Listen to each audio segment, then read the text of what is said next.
तो दोस्तों पिरामल इंटरप्राइजेस ने अपने क्वार्टर 4 के नंबर को डिस्क्लोज कर दिया है। तो चलिए देखते हैं क्या है क्वार्टर 4 के नंबर्स के अंदर। लेकिन उससे पहले बता दूं, कंपनी की ओर से डिविडेंड की भी अनाउंसमेंट की गई है। 10 रुपये प्रति शेयर के हिसाब से कंपनी आपको डिविडेंड देनी चाहिए। चलिए कंपनी के नंबर देख लेते हैं। मैं आपको मार्केट का जो एस्टीमेट है उसके साथ कंपेयर करके समझाता हूँ कंपनी के नंबर कैसे देखने को मिल रहे हैं।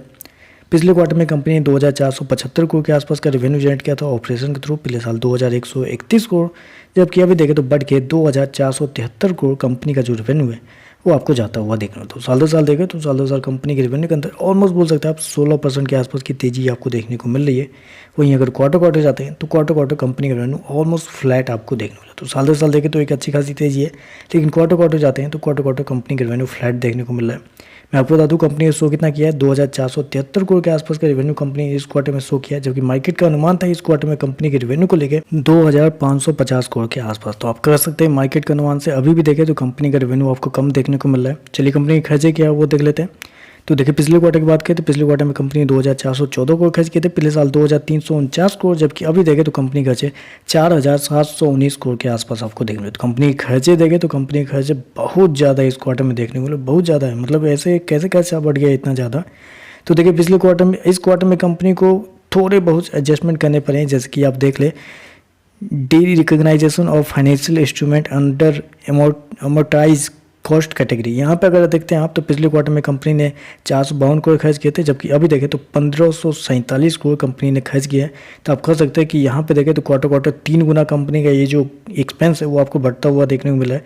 जबकि पिछले साल कंपनी को इन्वेंट्री के नाम पे 2501 करोड़ के आसपास का बचत हुआ था, जिसकी वजह से इस क्वार्टर में थोड़ा सा आपको लॉस लगता हुआ देखने को मिला है। इस तरह से देखें तो कंपनी के जो एक्सपेंस है थोड़े से उलटफेर किए गए हैं कंपनी के द्वारा, जिसकी वजह से एक्सपेंस जो है बहुत ज़्यादा हाई आपको देखने को मिला है, बहुत ज़्यादा हाई है।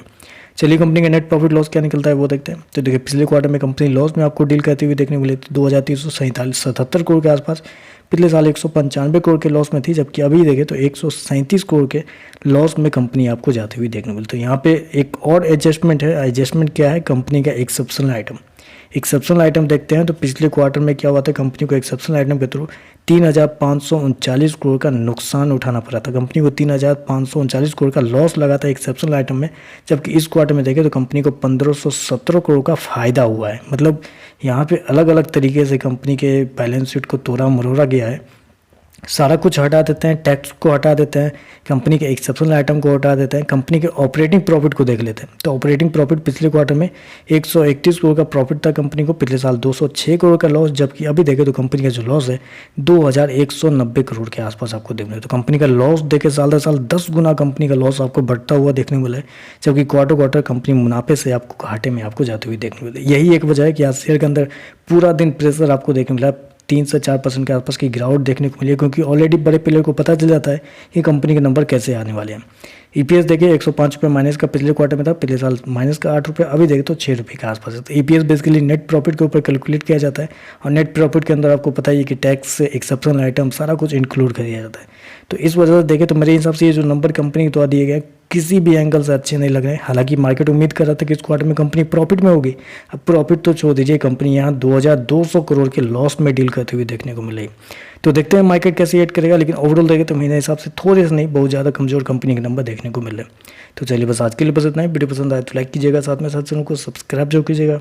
धन्यवाद।